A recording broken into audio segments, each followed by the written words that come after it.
Hi there, my name's Jamie Keane, I'm the lead game designer on Far Cry 3, and this is... Mark Thompson, I'm the level design director. So what we're going to show you today is we're going to show you a run-through. So you find yourself to begin with in Amanaki Village. Now this is one of the hubs in the game. It's kind of a friendly area where you can rest, recuperate, you're going to feel a bit of the life of the world, but you're never under threat here. You can also do things like you can go to the store and buy new weapons and things like that, but it's basically your safe haven in the world. I was out hunting this morning, got lucky. So at this point, if you look at the minimap, it doesn't have a lot of useful information on it. Actually, it's almost entirely useless, apart from the radio tower icon you can see there. Whenever you get to a new area of the world, the map will look like this. So the first thing you need to do is find the nearest radio tower, which is generally a visible landmark on the horizon. And then you need to head up there and take off the GPS scrambling device, which Vass and his pirates have put there. So they're always going to be pretty much in high places in the world, areas that you're going to find easy to see. We wanted to make it a slightly different challenge to the rest of the gameplay. A lot of the gameplay in the world is combat-oriented, whereas this we wanted to make much more of a kind of a jumping puzzle. This one's the first one that you come across in the world, so it's a really light challenge, but later on in the world it's going to become a little more tricky. We want to emphasize that feeling of vertigo, so you're going to have some pretty gnarly jumps to try and make. You're going to hear the wind kind of rattling through this thing, you're going to hear it creaking. So later on it becomes much more of a challenge, but for now this is a pretty easy one. It's a fairly straightforward route straight up to the top. Yeah. But, I mean, the level designers did get a little bit mean with the later ones. More than a little bit, I'd say, some of them, but in a good way. It's a good job they don't do anything like put their names in the credits so everybody knows who they are. You can't find people on the internet like that anymore. No. All right, so you can see a bit of the size of the scale of the world. We're showing about 1/20th of the world in this demo, so you can just take a little bit of a look around and you can see the kind of the overall scope of the game as a whole. Everything you can see in the world you can get to at any time, and you can explore, and when you get there the world will reward you for doing so. It'll be fun. With these reveal sequences we want to show you a little bit of the world, some sort of suggestions on areas where you can go to explore afterwards. If you take a look around in the horizon as well, you'll see these kind of black smokestacks. Now these are the outposts that are scattered around the world. They're probably your best next step. So you can see the big red areas on the map. They dictate that the pirates control this part of the world. So when you move around the world, you might be ambushed, you might come across roadblocks as you're driving around. But what you can do is, if you head to the outpost, you can actually take it back and claim this part of the island as your own, well, as yours along with the rebels, the Rakyat. So gradually as you move through the world, you end up kind of cleaning the map. And taking it back for the locals, which in turn makes life easier for you as you move around. Right, so we spotted a couple of goats. So we're going to kill the goats with extreme prejudice. That's quite unfriendly, I thought.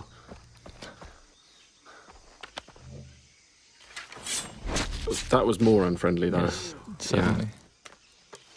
All right, so we skinned the goat, so now we've got a skin from the goat, so we can use that to craft. This is the crafting menu, and in here you can see all the different things that you can use animal skins to craft. Right now we're going to go and we're going to craft a weapon holster, which is going to let us then carry 4 weapons. The loadout that you have in this demo is a little bit, we kind of cheated slightly just so that it was more fun to play for the demo, but normally you would have to build up from pretty much nothing. You know, you start off in the world and you start off like Jason starts off in this world. You know, he's this young 25-year-old guy without much of a clue, and he's kind of got a gun and nothing much else, so there's a parallel there between the way that Jason starts in the world and the way that you start in the world.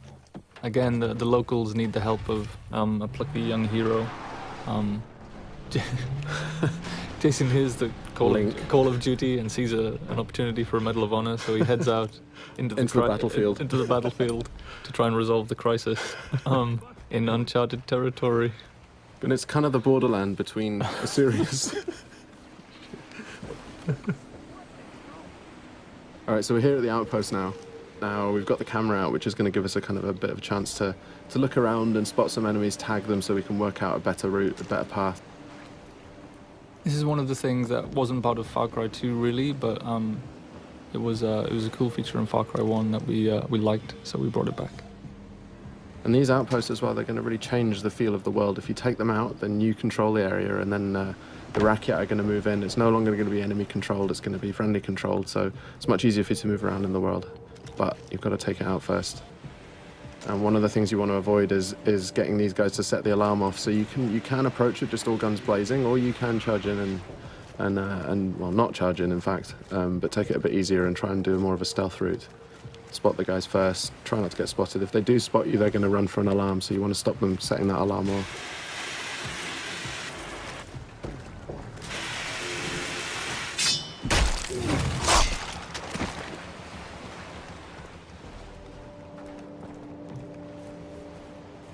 Alright, so we're trying to do a bit more of a stealth route here. Got to be a bit careful. That white line you can see there is a detection meter. If that fills up, they're going to spot you, and then combat's going to start. So we've used a rock there to distract that guy, so he's going to go and check that out, and in the meantime we can go off and head off around here and do a death from above. Okay, so he's now alerted. So these guys, you can see he's heading over for the alarm there. That's a good shot. A little too good, some might say.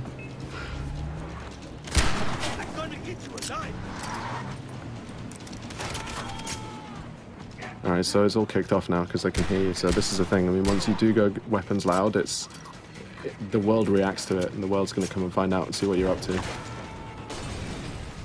And it's not just the guys in the outpost. If there are any patrols that are moving around the area, like boat patrols might come in from the ocean, or any guys driving along the roads nearby, they're going to hear gunfire, and they're all going to be attracted. Another good shot there, I think. A little too good. Yeah. Could you just shut the alarm? Through the guy. So we've got the quest on the board right nearby. We've also got this hunting quest down here. The other thing it's done is opened up a fast travel node. Now, fast travel is something we really wanted to get into the game so that you decide how you move around the island. Here we can see the weapon store. Just going to go and upgrade one of the weapons that you've got. But yeah, you can stock up on any ammo that you're missing. You can buy consumables like health packs and body armor. Mm-hmm. You can buy maps as well if you're interested in exploration. It's going to show you where all the different collectibles are. You can see where all the chests are. You can see where all the relics and all the lost letters and the memory cards are. All right, so this is the weapon upgrade system. So each weapon has a different set of upgrades that you can use. Really good idea if you want to play more stealthily is to find a weapon that has a sound suppressor like this MP5 here. And you can also paint it pretty colours. Devilishly red. Devilishly red. Yes.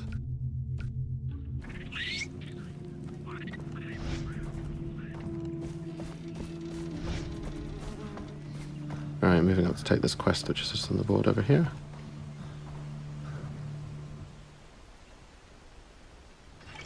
Dennis said that the jungle would speak to me. So the villagers in Amanaki have had some problems with local bears. They've been killing them, I guess. That's the problem they've had with them. They've been dying by bear. And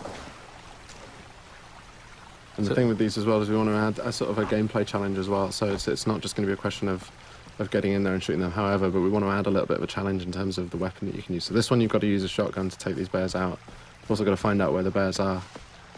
So you've got that 3D objective marker, sorry. You can use a knife as well. Oh yeah, you can use a knife too, yes.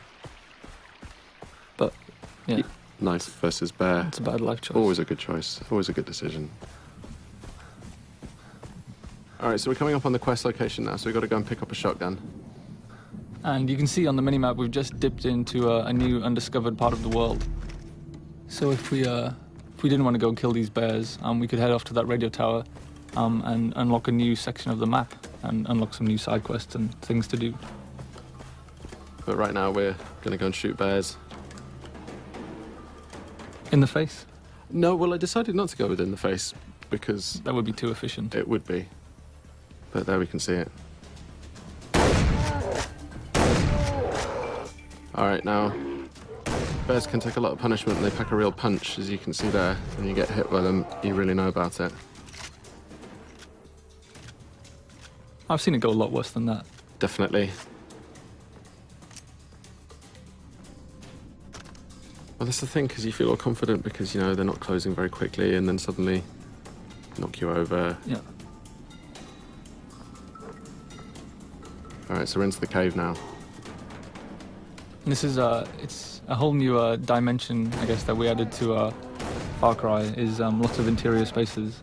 There's something that the tech couldn't do back in Far Cry 2, so it's something we added, so you'll have lots of... and it just adds lots of interesting avenues for exploration. Lots of cave networks, tunnels underground, old mines, old temples. And there's always something to do and find down there. It's true. And you have a flashlight as well, so you can see where you're going. Indeed. Adding other dimensions, really?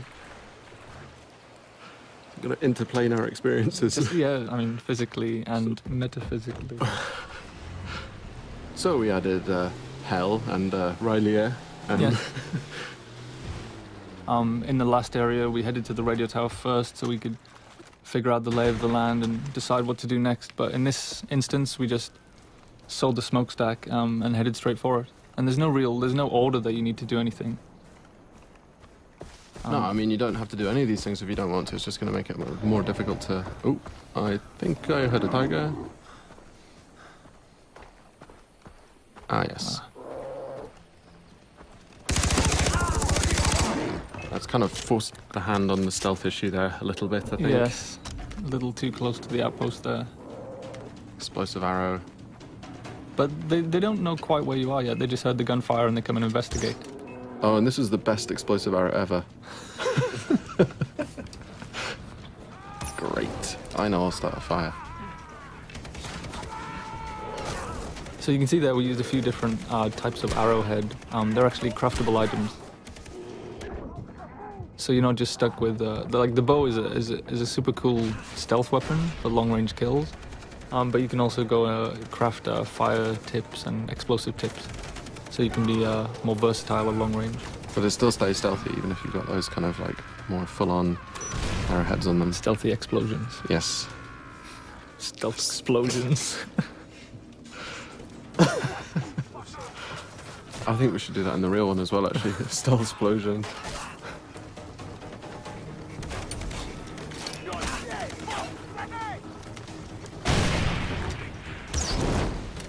So yeah, this one, when the stealth thing went out the window, I think it was just all guns blazing. Oh, and the alarm's been triggered as well. Great. But you can see we've got, obviously the fire tech is back from Far Cry 2. I wanted to really make sure that we kept that one in. It's a really important part of the gameplay. You can really kind of corral people using fire. And the wildlife as well. And the wildlife too.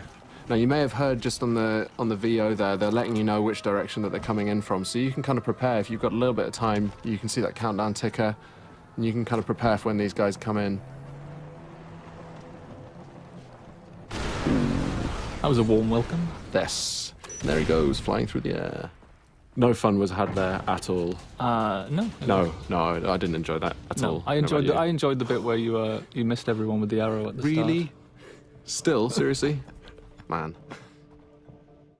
And that's the end of the walkthrough today. So thanks very much for listening in. Far Cry 3 is coming out on Xbox 360, PS3 and PC. Looking forward to seeing you guys out there.